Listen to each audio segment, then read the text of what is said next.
बेवकूफ हो तो आखिर तुमने ये सारी चीजें कैसे हासिल कर ली यार। और सोमन वो सब देखकर थोड़ा गुस्सा हो रहा था। आगे हम देखते हैं कि एक परिवार का सीक्रेट उसके मतलब कि एक बर्फ वगैरह पड़ रही होती है और काफी साल बीत जाते हैं और सोमन अभी थोड़ा बड़ा हो चुका होता है और वो आसमान में 3 तीर चलाता है और 3 तीर से वो 6 पंछियों को मार डालता है। और इसी के साथ में आगे हम देखते हैं कि वो एक चोटी से नीचे कूदते हुए पानी में तीर चलाता है तो कुछ मछलियों को भी मार डालता है और रात हो चुकी होती है। उसके दादाजी बोल रहे थे तो तुमने हवा को भी हरा दिया है और अब तुम हिलते तुलते टारगेट्स को भी मार सकते हो और लगता है कि तुमने अपने तीर अंदाजे की बेसिक चीजें तो सीख ली है। सोमन बोलता हाँ बेसिक। और दादाजी मैं एक फर्स्ट क्लास तीर चलाने वाला हूँ और मैंने आज तक कभी एक शॉट मिस नहीं किया है और भले ही मैं वुल्फ स्टेप का इस्तेमाल करते हुए भी तीर चलाओ ना तो भी मैं कभी मिस नहीं करता और यहाँ तक कि मेरे जो मल्टी शॉट होते 3 तीर से चलाने वाला वो भी मैं कभी मिस नहीं करता। तो उसके दादाजी उसके सिर पर मारते हुए कहते कि बच्चे और ज्यादा घमंडी मत बनो। सोमन बोलता है ये तो एक फैक्ट है और आखिर में घमंडी कैसे हो गया और उसके सिर पर लगती है। उसके दादाजी बोलते हैं कि तुम ये बोल सकते हो कि जो चीज से गाइड हुआ तीर है वो सच में तीर अंदाजी में बहुत ही ज्यादा काम का होता है। और सोमन कुछ समझ ही नहीं पाता। वो बोलता है हाँ मैंने सुना तो है कि जो चीज से गाइड हुई तलवार होती है लेकिन आखिर मैं समझ नहीं पा रहा हूँ कि आखिर एक तीर वो किसी को एक सांप की तरह कैसे चेज कर सकता है उसका पीछा कर सकता है। तो उसके दादाजी बोलते हैं कि अगर तलवारों को चीज से गाइड किया जा सकता है तो तीरों को भी। और हाँ हमने सेलेस्टियल जीनियस में देखा हो ना किस तरह से वुमन अपनी ची का इस्तेमाल करके तलवार को ऐसे हवा में उड़ाकर लोगों को मारा जाता है वो उसकी बात कर रहे थे। उसके दादाजी बोलते तो क्या तुम बिना तीर के शिकार कर सकते हो। सोमन बोलता हाँ ये तो इम्पॉसिबल है। उसके दादाजी बोलते कि जो फॉर्मलेस फायरिंग है वो तीरंदाजी की एकदम टॉप वाली टेक्निक है। सोमन बोलता है हाँ और अगर वो पॉसिबल है तो मुझे करके दिखाओ। उसके दादाजी बोलते हैं कि जो एपेक्स हंटिंग टेक्निक है मेरी लिमिट बस उतनी ही है लेकिन एक कोई था जो कि उस टॉप तक पहुंचा था हमारे पूर्वजों में। सोमन मन में सोचता है कि एक धनुष को बिना तीर के चलाना उससे बस आवाज ही आएगी और कुछ नहीं। उसके दादाजी बोलते अब तुम्हारी उम्र कितनी है। सोमन बोलता 17। उसके दादाजी बोलते चलो और अब तुम वुल्फ स्टेप को इस्तेमाल कर सकते हो और मल्टी शॉट भी तो तुम मेरी वो एपेक्स हंटिंग टेक्निक तो पूरी तरह से मास्टर कर चुके हो। और इसी के साथ में हम देखते हैं कि अगले दिन सोमन कहीं पर पहाड़ पर चढ़े जा रहा होता है और उसको फ्लैशबैक याद आता है जब उसके दादाजी ने कहा होता है कि जब सूरज उगे तो तुम सीधे हमारे परिवार के जो पेट्रियाज विलेज है उधर जाना the divine river hidden village. और साथ ही में जो वो एंड वेई जो उसके सीक्रेट आर्ट है वो और साथ ही में ट्रिपल यूनिटी स्वॉर्ड स्टाइल जो कि हमारे 70वें पूर्वज ने वहां पर रख के गए हैं। और सोमन वो किताब को देखता है और उसके दादाजी बोलते हैं कि ये एक अल्टीमेट गाइड है तुम्हारे चीक कल्टीवेशन की जो कि हमारे पूर्वजों ने लिखी है और उसमें लिखा होता है पाथ ऑफ वो वेई। और जो सुमन होता है वो एक पहाड़ की चोटी पर पहुंच जाता है और वो कहता है कि मेरे पूर्वजों और ये मैं हूँ आपका वंशज ईउलजी सोमुन। और उसके जो मतलब कि एक तरह से सरनेम होता है ईउलजी। और आगे वो बोलता है मैं हमारे परिवार का लक्ष्य पूरा करना चाहता हूँ और अल्टीमेट ताकत हासिल करना चाहता हूँ तो प्लीज मुझे अपना गाइडेंस दीजिए। और इसी के साथ में हम देखते हैं कि वो एक जगह पर पेड़ों की जो लताएं होती नीचे तक उसको पकड़कर नीचे देख रहा होता है और कहता है कि वाह और ये जो ऊंचाई है इससे तो मेरे रोंगटे खड़े हो रहे। और इसी के साथ में वो एक लता को पकड़ते हुए नीचे उतर रहा होता है और नीचे जाते हुए उसको एक पहाड़ के वहाँ पर एक गुफा दिखती है और उस पर लिखा होता है कि ईउलजी फैमिली गेट। और जब हमारा जो ये सोमन होता है उस गुफा के अंदर आता है और वो इधर उधर देखते हुए सोचता है कि यहाँ पर कुछ तो है यार। और एकदम से उसको कुछ महसूस होता है और वो कहता है एक ब्लड लस्ट था और वो सोचता है शिट और क्या ये किसी तरह का जंगली जानवर है क्या। और आगे वो सोचता है चलो देखते हैं कि आखिर इस बार कौन जीतता है। और जब वो अंदर जा रहा होता है तो ब्लड लस्ट उसकी तरफ और ज्यादा आने लगती है और वो सोचता है ये कुछ ज्यादा ही इनक्रेडिबल ब्लड लस्ट है लेकिन मैं उनको हरा नहीं सकता अगर ये ब्लड लस्ट की बात है तो फिर। और इसी के साथ में हम देखते हैं उसके हाथ में जैसे कुछ चीज दिख रही होती है और वो सोचता है लेकिन जैसा मैंने सोचा था और ब्लड लस्ट गायब हो गई जैसे मैंने हाथ सूत्र वर्चुअलाइजेशन किया था। और आगे वो सोचता है इसमें सच में बहुत ही ज्यादा बड़ा फर्क पड़ता है। और जब वो खुश होकर जाए जा रहा होता है तो अचानक से उसको कुछ लाइट दिखती है और वो कहता आखिर ये इतनी ज्यादा ची की एनर्जी कहाँ से आ रही है। और एकदम से वो पीछे धकेला जाने लगता है। वो कहता अरे नहीं मैं इधर नहीं हार सकता और डेमिट मैं एक कदम भी आगे नहीं बढ़ा पा रहा हूँ। और जब ये सब हो ही रहा होता है वो सोचता है कि क्या मेरे ताकत की लिमिट इतनी ही थी क्या। और तभी वो जब जमीन पर पड़ा होता तो वो सामने देखता और कहता आखिर ये क्या कोई मजाक चल रहा है क्या। और सामने वो देखता तो वहां पर 3 ड्राइंग्स होती है और वो सोचता अजीब बात है यार और जो ची थी वो पक्का इस ड्राइंग से ही तो आ रही थी। और जब वो पास में जाता तो नीचे एक बक्सा होता है। सोमन बोलता है क्या ये हमारे परिवार का कोई सीक्रेट है क्या। और जब वो उस बक्से को खोलता है तो उसमें एक धनुष होता है और वो धनुष बहुत ज्यादा भारी होता है उसका हाथ से छूट जाता है। वो बोलता क्या और ये इतना भारी और ये बस 2 फीट का है लेकिन इसका वजन कुछ 45 किलो के आसपास होगा यार। और आखिर मैं इसका इस्तेमाल कैसे कर सकता हूँ और इतना भारी धनुष लेके कौन तीर चलाएगा। इसी के साथ में वो उस बक्से से किताब निकाल कर पढ़ने लगता है। उस किताब के अंदर लिखा होता है कि मेरा नाम ईउल जियोक है और मैं धनुष से ज्यादा तलवार पसंद करता था लेकिन मैं ऑलरेडी 40 साल का हो चुका और अभी बहुत ज्यादा देर हो चुकी है धनुष से छोड़कर तलवार सीखने के लिए। लेकिन जैसा कहा जाता है कि अगर तुम किसी एक चीज में अच्छे हो तो इसका मतलब ये नहीं कि तुम दूसरे में भी अच्छे रहोगे राइट। और क्योंकि मैं ऑलरेडी तीर चलाने में अच्छा था लेकिन मैंने हार नहीं मानी। और आगे सोमन पेज पलटता है। आगे लिखा होता है कि 20 साल जब मैंने तलवार सीखी उसके बाद में और मैंने finally triple unity sword style create की है। और भले ही ये एक ट्रिपल यूनिटी स्वॉर्ड स्टाइल है, लेकिन मेरा मानना ये है कि ये सबसे ताकतवर स्वॉर्ड स्टाइल है आज तक की। और सोमन बोलता है कि वाह, ये काफ़ी ज़्यादा ईगो वाला बंदा लगता है यार। और आगे लिखा होता है कि लेकिन उस स्वॉर्ड स्टाइल के अंदर एक बहुत ही बड़ी सी फ्लॉ थी।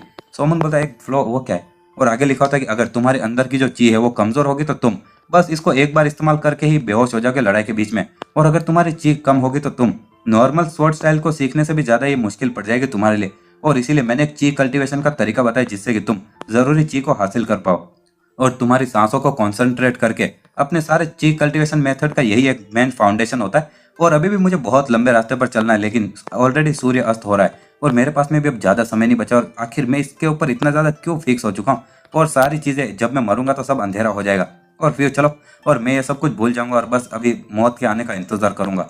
और जब वो ऐसा सोचते हुए जा रहा होता तभी उसके दिमाग की बत्ती जलती और वो लिखता है कि उस पल जब मैंने सारी चीज़ों को छोड़ दिया था और हार मान ली थी तो मुझे कुछ रियलाइज हुआ। और व्यू वेई जो कि प्रकृति के नियम को फॉलो करता है और वो दुनिया की सारी इच्छाओं के बाहर की चीज़ है। और इसी के साथ में वो लिखता है कि मैं यहाँ पर ये ट्रिपल यूनियन स्वॉर्ड स्टाइल अपने सक्सेसर के लिए छोड़कर जा रहा हूँ और साथ ही में ये इनर कल्टीवेशन टेक्निक भी जो कि जिसका नाम आर्ट ऑफ व्यू वेई है। और सोमन बोलता है कि वाह, और मेरे पूर्वज ने आर्ट ऑफ व्यू वेई बनाया था वो भी अपने 70 साल की उम्र में और इससे पहले कि वो मर गया था। और अमेजिंग। और आगे वो लिखता है और कहता है एक मिनट, अब हैंड राइटिंग अलग हो चुकी है और इसमें लिखा होता है कि मेरा नाम यूएलजी मोंग्यूक है और मैं अपने दादाजी से अलग और मुझे ये तलवारें पसंद नहीं है, मुझे धनुष ज़्यादा पसंद है। और इसकी सोमन अभी भी वो किताब पढ़े जा रहा होता है जिसमें अभी लिखा होता है कि मेरा नाम यूएलजी मोंग्यूक है और मैं अपने दादाजी से अलग और मुझे तलवार इतनी पसंद नहीं है। तो सोमन बोलता क्या? और तो ये है मेरे 15वें पूर्वज। और ये अजीब बात है यार। और दादाजी ने तो मुझसे कहा था कि मैं सबसे पहला था 70वें पूर्वज के बाद में यहाँ पर आने वाला, लेकिन लगता है कि वो बात नहीं है। और आगे वो लिखता है कि मेरे जो दादाजी थे उनको खुद पर बहुत ज्यादा गर्व था कि वो बिना वुवे आर्ट और स्वॉर्ड के बिना भी अपने प्योर तलवार को छोड़कर भी तीर से एकदम अच्छे से तीरंदाजी कर सकते थे। लेकिन मेरा जो मार्शल आर्ट था वो तीरों को कंट्रोल करना था ची का इस्तेमाल करके, मतलब कि ची से गाइड हुआ एरो। और मेरी जो ची की कैपेसिटी है वो ऑलरेडी 180 साल के बराबर हो चुकी है, तो इसलिए अब मैं कॉन्फिडेंट हूँ। और आगे वो बोलता है चलो तो अब मेरे मार्शल आर्ट को मेरे पूर्वज के ट्रिपल यूनिटी स्वॉर्ड स्टाइल के साथ में कंपेयर करते हैं। और वो अपनी तलवार निकालता है और एक तलवार मारता है, दो तलवार मारता है और आगे वो बोलता है इम्पॉसिबल। और मैं अपने पूर्वज के एक सिंगल ट्रिपल यूनिटी वाले को भी हरा नहीं पाया मूव को। और आगे उसने लिखा होता है कि ये स्वॉर्ड स्टाइल ये ऑलरेडी सुप्रीम से भी ऊपर जा चुकी है और ये डिवाइन है और इतनी ज्यादा ताकत वो भी बस 3 यूनिटी में, इनक्रेडिबल। और मैंने डिसाइड कर दिया कि मैं इस स्वॉर्ड स्टाइल को पियरलेस ट्रिपल यूनिटी ब्लेड बोलूंगा। और ये सच में भले मैं हार गया लेकिन फिर भी मुझे खुशी है, और क्योंकि ये हमारे परिवार का मार्शल आर्ट है। और लेकिन क्योंकि अभी मुझे धनुष ज्यादा पसंद है तलवार से, तो मैं एक ऐसा तीरंदाजी का आर्ट बनाऊंगा जो कि मेरे ची गाइडेड एरो को भी पीछे छोड़ देगा। और मेरे पूर्वज ने भी अपने अल्टीमेट स्वॉर्ड स्टाइल को क्रिएट किया था, तो मैं अल्टीमेट तीरंदाजी का आर्ट बनाऊंगा। और उसके बाद में मैंने बहुत ज्यादा मेहनत की और मैंने द अल्टीमेट आर्चरी आर्ट बना ही लिया और इसका नाम है द फॉर्मलेस फायरिंग। और हम देखते हैं उसके हाथ में एक धनुष होता है और वो बोलता है कि जैसा इसके नाम से समझ में आ रहा होगा, और ये तीर चलाने का ऐसा आर्ट है जिसमें कि तुम्हें तीरों की जरूरत ही नहीं है। और हम देखते हैं कि वो ऐसे खाली धनुष चलाता है तो सामने कुछ चीख का या हवा जैसी कुछ चीज जाती है, जिससे कि वो आगे लिखता है कि ये ऐसा जैसे कि तुम स्वॉर्ड को बनाते हो स्वॉर्ड ची का इस्तेमाल कर। और इसी तरह से ये फॉर्मलेस फायरिंग है कि तुम ची का इस्तेमाल करो तीर बनाने के लिए। और हम देखते हैं कि उसकी जब चीज सामने टकराती है तो एक बहुत बड़ा सा पहाड़ भी टूट जाता है धमाके से। और वो आगे बता रहा होता है कि वाह। और आगे हम देखते हैं कि जब उसने वो पहाड़ को तोड़ दिया होता है, सोमन वो पढ़ते हुए सोचता है कि इम्पॉसिबल। और दादाजी सच में सच बोल रहे थे तब तो मुझसे। और आगे वो बोलता है कि भले ही एक तलवार की रेंज लिमिटेड है, लेकिन फॉर्मलेस फायरिंग वो बहुत ज्यादा दूर वाले टारगेट्स को भी मार सकती है। और मैं तो ये कहने की भी हिम्मत करूंगा कि जो फॉर्मलेस फायरिंग है वो तीरंदाजी में सबसे महान टेक्निक है। लेकिन मेरी जो ये फॉर्मलेस फायरिंग थी ये भी ट्रिपल यूनिटी ब्लेड को हरा नहीं पाई। और इसीलिए मैंने एक स्क्रोल को तो फाड़ दिया था अपनी फॉर्मलेस फायरिंग से, लेकिन ये बस तभी पॉसिबल था जब क्योंकि ये एक इल्यूजन था और अगर ये एक असली इंसान होता तो मैं जीत नहीं सकता था।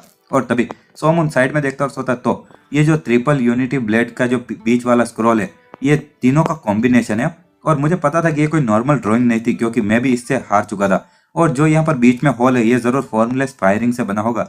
और वो बोलता जो मेरे अंदर की चीज और एपेक्स हंटिंग टेक्निक शायद इतनी काफी होनी चाहिए। और वो बोलता है मैं पक्का कह सकता हूँ कि इस चीज का उससे कुछ लेना देना है। और वो धनुष बहुत ज्यादा भारी होता है और आगे लिखा होता है कि एक नॉर्मल धनुष जो फॉर्मलेस फायरिंग की ची होती है उसके सामने टिक नहीं सकता। और इसीलिए मैं पीछे एक ऐसा धनुष छोड़ के जा रहा हूँ जो प्योर लोहे का बना है और इसका वजन कुछ 45 किलो से भी ज्यादा है। और आगे हम देखते हैं कि सोमन वापस कल्टीवेट करने लगता है और सोचता है कि अब 10 दिन हो चुके हैं और मैंने द पाथ ऑफ वू वे की कल्टीवेशन टेक्निक भी सीख ली और मैंने सारी चीज को अपने कोर में इकट्ठा किया है। और दो अलग अलग टाइप की ची मेरे कोर में अभी इकट्ठा हो रही है और वो बहुत ही ज्यादा ताकतवर तरीके से घूम रही है। और ये हार्ट सूत्र विजुअलाइजेशन की जो की है और साथ ही में वो वे की जो ची है, और ये दोनों ही ची कोई इनको कंट्रोल करना कोई मजाक नहीं है यार। और ये जो ताकत है दोनों की एकदम बराबर है।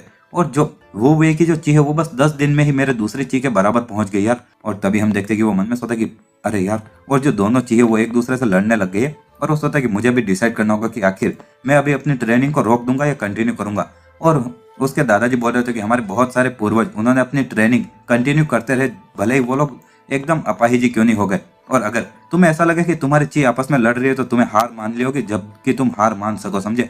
और सोमन मन में सोचा आखिर मैं क्या करूँ, और मैं हार नहीं मानना चाहता हूँ। और सोचा चलो, और मैं वापस हार्ट सूत्र विजुअलाइजेशन पर भरोसा करूंगा और चलो करते। और इसी के साथ में वो सारी चीज को अंदर सर्कुलेट करने लगता है और वो सोचता है कि ऐसा लग रहा है जैसे कि मेरी पूरी बॉडी ही एक्सप्लोड हो जाएगी यार। और एकदम से वो सोचता शिट, और ये बहुत ही ज्यादा बेवकूफी वाला आइडिया था और ये बहुत बुरा है। और वेल, मेरी जो जिंदगी है वो ऑलरेडी अब लाइन पर आ चुके, तो मैं ये भी ट्राई कर ही लेता हूँ।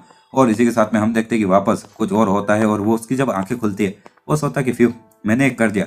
और अगर जो ये दोनों चीज एक दूसरे से लड़ रही थी तो मैं जिंदा नहीं बच पाता, लेकिन जैसी उम्मीद थी हार्ट सूत्र विजुअलाइजेशन से और ये दूसरी चीज के साथ में फ्यूज हो गई। और लगता है कि यही पाथ ऑफ वो वे का अंत है नहीं। और इसी के साथ में वो जब नीचे देखता है तो वो हवा में उड़ रहा होता है और वो बोलता है कि वाह, और मेरी बॉडी बस ऐसे हवा में उड़ने लगी, बस मैंने खड़े होने का सोचा तभी।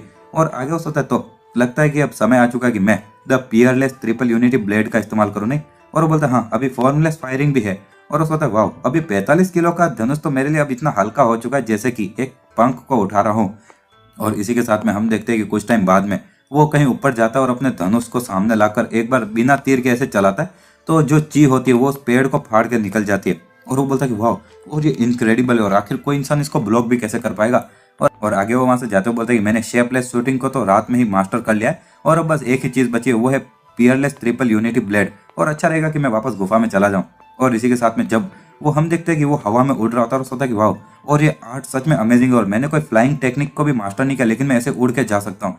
और वो उड़ते हुए उस गुफा में भी चला जाता है और तभी उसको वापस वो ब्लड लस्ट और ची महसूस होती है और वो कहता है कि हाँ, और मैं इतना तो हैंडल कर ही सकता हूँ। और इसी के साथ में वो आराम से आगे बढ़े जा रहा होता है और वो उन तीनों स्क्रोल्स के सामने खड़ा होता है। वो मन में सोचता है कि वाह, लेकिन क्या ये यहाँ पर कुछ इंस्ट्रक्शन वगैरह नहीं है क्या, और मैंने कभी तलवार को छुआ भी नहीं है। और फिर वो एक लकड़ी की तलवार बनाता, कहता है कि मुझे सच में ये समझ तो नहीं आ रहा है, लेकिन चलो अभी के लिए मैं एक लकड़ी की तलवार बना देता हूँ और मुझे बाद में अपनी तलवार को इस तरह से चलाना नहीं। और वो सामने उस पेंटिंग में देख रहा होता है और वो बोलता है कि बाद में नीचे की तरफ ऐसे स्ट्राइक करना है।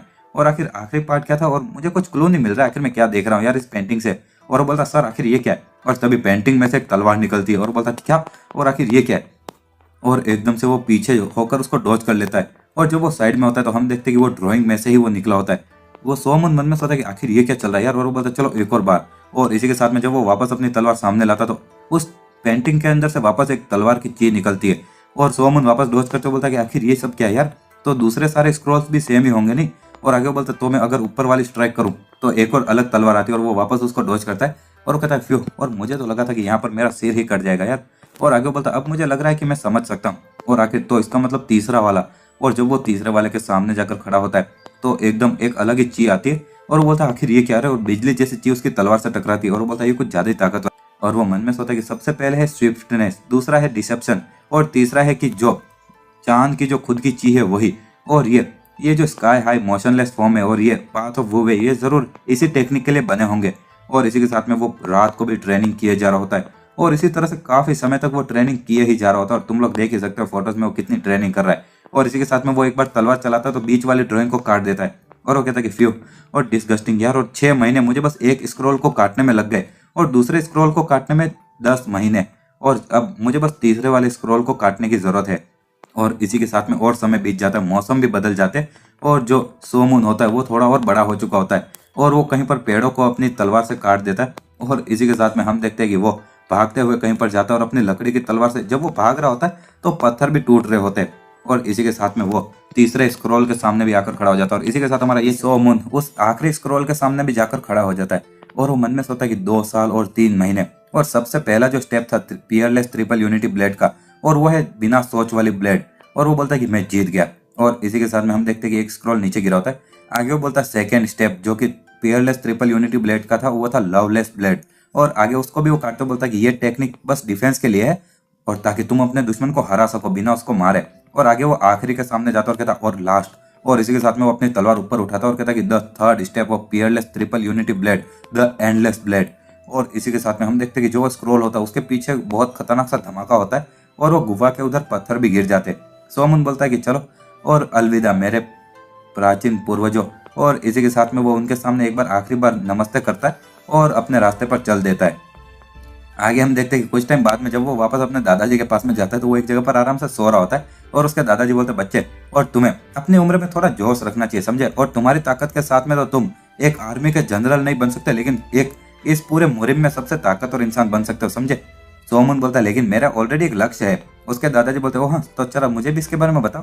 तो सोमन बोलता है कि मैं एक बहुत ही ज्यादा अच्छी और ईमानदारी की जिंदगी जीना चाहता हूँ और ऐसे ही आराम से खा पी कर ऐसे सूरज के अंदर सोना। तो उसके दादाजी उस पर एक लकड़ी से मारते और कहते बच्चे। तो सोमन आराम से उसको डॉज कर लेता है। आगे उसके दादाजी बोलते हैं इसको भी डॉज करने का ट्राई करो। तो सोमन उसको रोकते हुए बोलता है कि कम ऑन ग्रैम्स, और मैं ऑलरेडी अब तुम्हारी पहुंच से बहुत ऊपर जा चुका हूँ और आखिर तुम्हें अभी तुम्हारे पास में जो थोड़ी बहुत भी ताकत है उसको बचा के रखना चाहिए। उसके दादाजी एक और मुक्का मारते तो सोमन एक उंगली से रोकते बोलता जैसा कि मैंने कहा, और उसके दादाजी थोड़े से निराश हो जाते और इसी के साथ में रात हो जाती है। और उसके दादाजी बोल रहे थे कि चलो और मैं अब तुम्हें और नहीं बोलूंगा तुम्हें क्या करना चाहिए, लेकिन तुम्हें नहीं लगता कि तुम्हें एटलीस्ट एक बीवी को ढूंढना चाहिए और हमारे ब्लड लाइन को कंटिन्यू करना चाहिए। तो सोमन बोलता है कि जैसे कि यहाँ पर इस पहाड़ों के अंदर कोई औरत होगी भी। तो उसके दादाजी बोलते हैं कि तुम्हारी जो बीवी है वो जोंगियान के अंदर है। सोमन बोलता क्या? तो उसके दादाजी बोलते हैं कि जब तुम 4 साल के थे तो जो सिचुआन टैंग फैमिली का जो हेड है उसके साथ में मैंने दोस्ती की थी और तुम्हारे शादी की बात कर ली थी। और सिचुआन टैंग फैमिली वो सबसे ताकतवर है सिचुआन रीजन में और उनको जोंगियान की 5 महान परिवार में से एक कहा जाता है। और साथ ही में ये जो जेट प्लेग है ये साबित कर देगा कि तुम टैंग फैमिली के सन इन लो हो और जो टैंग फैमिली है उनके पास में इसका आधा हिस्सा होना चाहिए दूसरा। और सोमन उसको देखता है और आगे उसके दादाजी बोलते हैं ये Tom of the heart suit और ये जो शाओलिन टेम्पल है उनको बिलोंग करता है। तो जब तुम यहाँ से जाओ तो उस शाओलिन टेम्पल को भी ये वापस रिटर्न कर देना सिचुआन के अंदर। और इसी के साथ में हम देखते हैं कहीं और का सीन जंगलों के बीच का, जहाँ पर कि एक बंदा घोड़े के ऊपर कहीं पर भाग रहा होता है और वो बोलता है चलो, और डार्क वाइन मतलब कि डार्क विंड वो उसके घोड़े का नाम होता है, बोलता है जल्दी से भागो। और तभी वो बोलता है कि ये सच में मेरी बेवकूफ़ी थी कि मैं जो नजर रखने वाला था उसके शब्दों पर भरोसा कर बैठा। और तभी जब वो पीछे मुड़ के घोड़ा चलाई जा रहा होता है तो उसका घोड़ा एक जगह पर गिर जाता है और उसको चोट लग जाती है। और आगे वो बंदा बोलता है कि सॉरी और ये सब कुछ मेरी ही गलती है, और उसका घोड़ा हाफ रहा होता है। और आगे वो बोलता है अलविदा मेरे दोस्त। और वो जैसे ही अपने घोड़े को मारने वाला होता है तभी पीछे से कुछ सिपाही आता है और कोई बोलता है वहां पर, और जल्दी से जाकर उसको पकड़ लो। और हम देखते हैं कि वहां पर घोड़े के ऊपर से एक बंदा नीचे आता है और कहता है कि मैं बाहे ट्राइब का चीफ हूँ, द टारू, और साथ ही में मैं तुम्हारी जिंदगी छोड़ दूंगा और तुम्हें जिंदा रख दूंगा अगर तुम सरेंडर कर दोगे।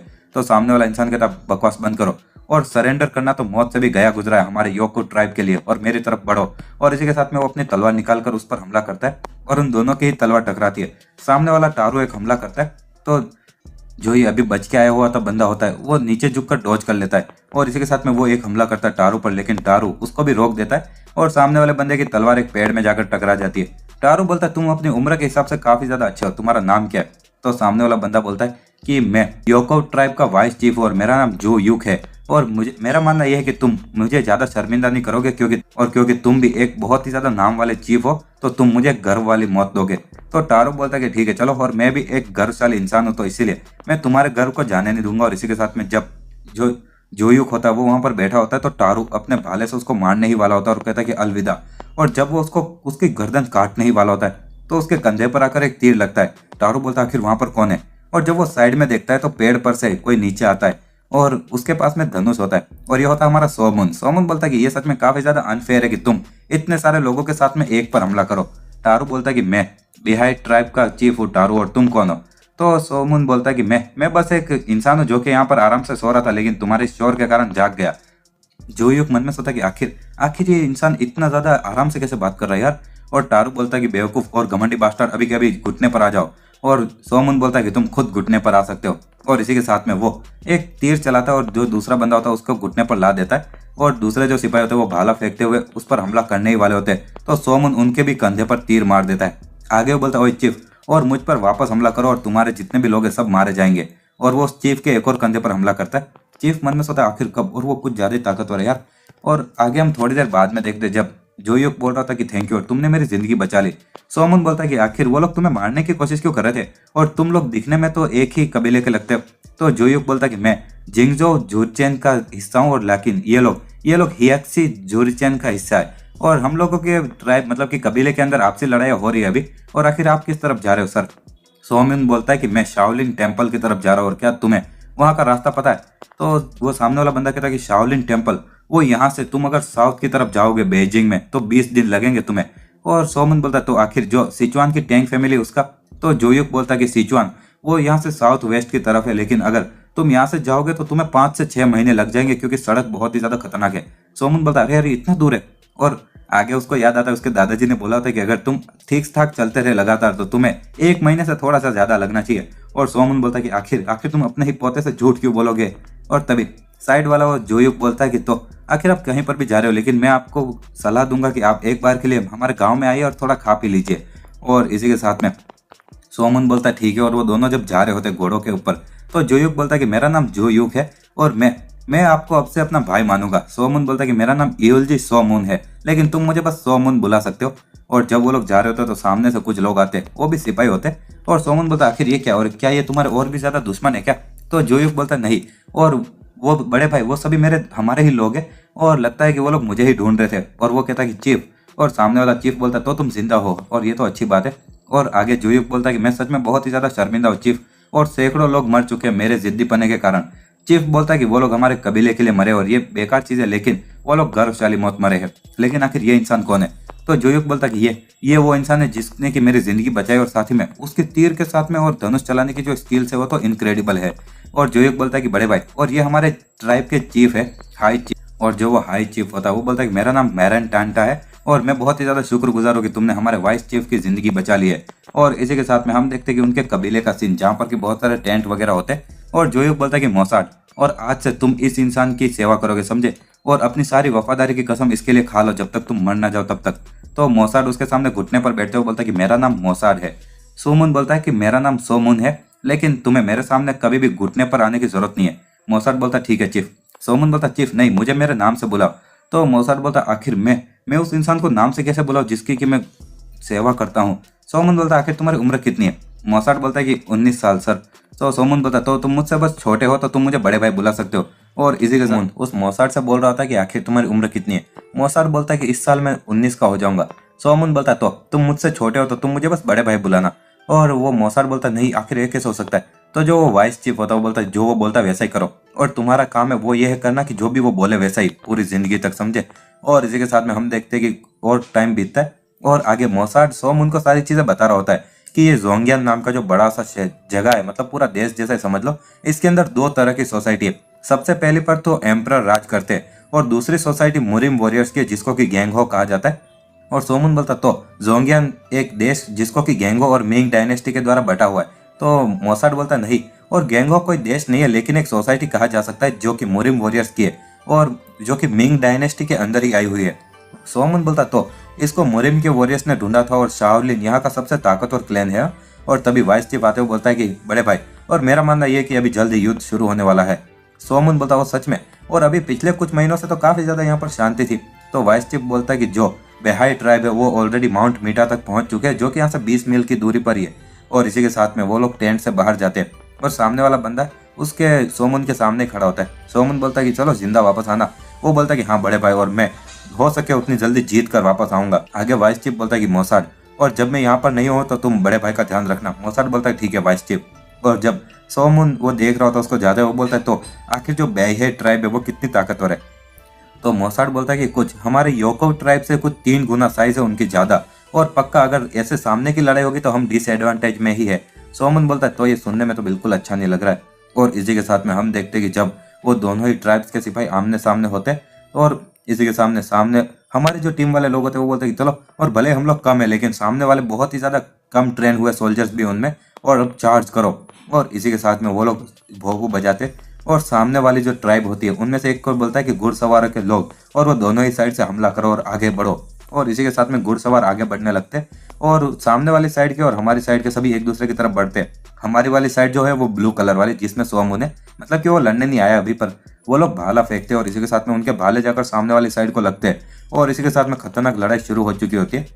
और जब नीचे की तरफ ये सारी लड़ाई चल रही होती है, सोमुन बोलता है तो हम लोग अभी हार रहे, राइट? मोसाड बोलता है कि हाँ, जो बेहाई ट्राइब्स है उनकी जो संख्या है हमसे 3 गुना ज्यादा है आखिरकार। सोमुन बोलता तो मुझे बहुत सारी जो पेड़ों की डालियां है वो ला कर दो। और इसी के साथ में हम देखते हैं कि एक कोई चाकू से उन डालियों को काट कर तीर बना रहा होता है और वहां पर लड़ाई चले जा रही होती है। एक बंदा वाइस चीफ की तरफ बढ़ता है और सोमुन अपने धनुष में तीर चढ़ाते हुए वहां पर देख रहा होता है और बोलता है कि मैं किसी को मारना तो नहीं चाहता, लेकिन अगर मैं और ज्यादा मौत को होने से रोकना चाहता हूँ तो। और इसी के साथ में जब वो तीर चलाता है तो जो एक बंदा वाइस चीफ को मारने वाला होता है उसके हाथ में जाकर वो तीर लगता है और वाइस चीफ उसकी गर्दन काट देता है। और इसी के साथ में सोमुन बोलता है कि तो अगर तुम्हें एक सांप को मारना है तो तुम्हें सबसे पहले इसका सिर काटना होगा। और आगे वो एक साइड में देखते हुए बोलता है वो वाला। और इसी के साथ में सामने वालों का कोई एक मेन ऑफिसर जैसा कोई समझ लो, और हमारे सोमुन का तीर उसकी तरफ घूम कर जाता है और उसकी छाती के आर पार निकल जाता है। और इसी के साथ में सोमुन बहुत सारे तीर चलाता है। मोसाद कहता है कि इनक्रेडिबल और इतने ज्यादा तेज। और सामने वाला बंदा कहता है चलो और इनको मारते रहो। और हमारे दुश्मन और कुछ नहीं है लेकिन एक बलि के बकरे जो कि